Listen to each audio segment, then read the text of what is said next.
La Game Boy Advance tuvo muchísimos juegos de Super Mario Bros. De toda clase y estilos. Sus aventuras clásicas de plataformas consistieron en los denominados Super Mario Advance, que en realidad eran conversiones de sus juegos salidos en la Super Nintendo, con algunos añadidos y voces digitalizadas. Estos eran el Super Mario Advance, que era el Super Mario Bros. 2 incluido en el All Star de la Super Nintendo, que a su vez era un remake del original de la NES. Luego vendría el Advance 2, siendo la traslación del Super Mario World, el Advance 3, que es el Yoshi's Island, y por último el Super Mario Advance 4, el cual vendría a ser el Super Mario Bros. 3. Por lo tanto, Game Boy Advance nunca tuvo un Super Mario Bros. Exclusivo de plataformeo de corte tradicional, siendo una de las pocas consolas de Nintendo en no poseerlo. Sin embargo, como siempre decimos por aquí, lo que no hace Nintendo, lo hacen los aficionados, creando para la portátil un juego totalmente inédito, que no es conversión de ningún título del fontanero aparecido en otra plataforma. Eso sí, con unos resultados un tanto meh. ¿Quieres saber la razón? Pues vamos al meollo del asunto. Sin más preámbulo, comenzamos. Helo aquí, su nombre Super Mario The Last GBA Quest, y es un título de plataformas inspirado en los clásicos de Super Mario Bros., sobre todo en el Mario Land, aunque tiene elementos de otros juegos como Super Mario World. El mismo fue desarrollado por 3 personas, apodados Yoda Jr., OMG y Archilolo, y presentado durante el evento Neo Spring Coding Compo 2008, por lo que tiene sus añitos y se nota.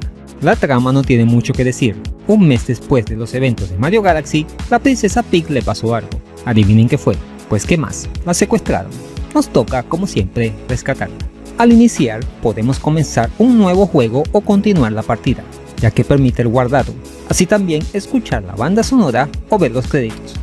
Luego nos muestran el pequeño mapa, así que te darás de cuenta enseguida que el juego no es muy largo, solamente 8 etapas, pero tiene truco, lo explicaremos más adelante. El aspecto visual es muy parecido al que vimos en el Super Mario All Star, más concretamente el primer Super Mario y su continuación en tierras japonesas de los Labels. Sin embargo, mucho de lo presentado se inspira en el Super Mario Land de Game Boy, sobre todo en lo que tiene que ver con los fondos, los enemigos y los power-ups.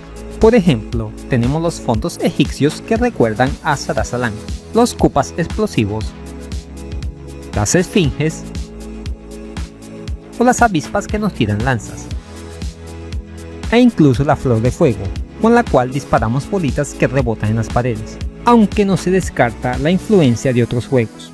Gráficamente no está tan mal, sin embargo no es oro todo lo que brilla, el movimiento o scroll es muy brusco, tal vez en el gameplay no se note, pero al jugarlo lo sientes pesado, como si la Game Boy Advance lo estuviera ejecutando de manera forzosa. Sin embargo, no todo acaba aquí, pero primero hablemos del sonido y la música. Los temas musicales no es que estén mal, sino que no encajan con el tipo de juego, no pega ni con pega loca.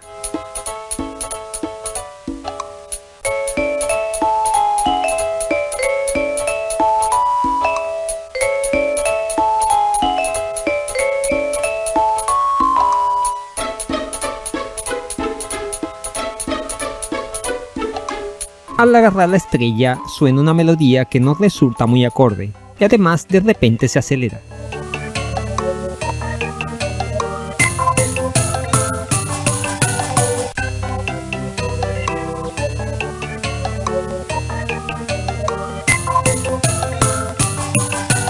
Los efectos de sonido tampoco son muy allá, se atienen a lo básico.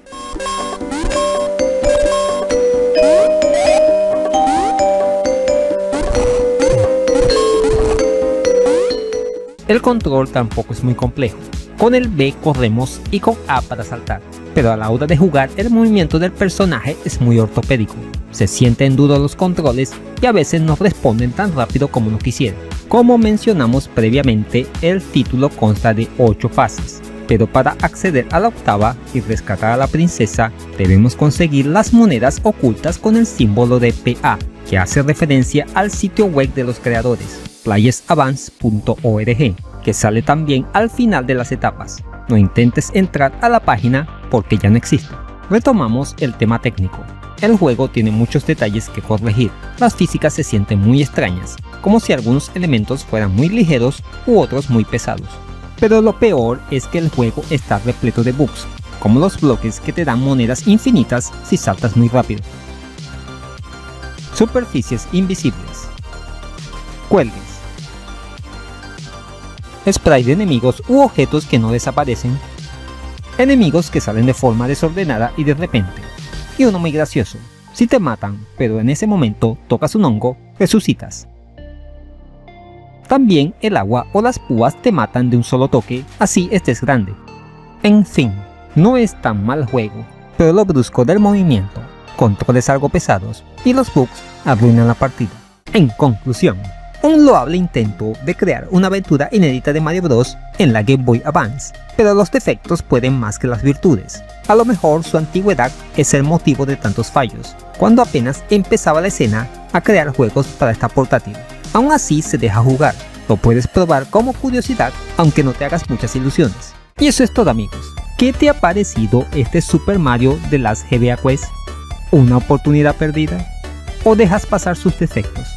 Déjamelo saber en los comentarios. Y ya sabes, en este juego los hongos no solo te ponen grande, también te resucitan. Si te gusta el contenido que subo a este canal, dale un me gusta, compártelo con todo el mundo, suscríbete y dale a la campanita para que sepas cuando subo nuevo material al canal. Así que dale like.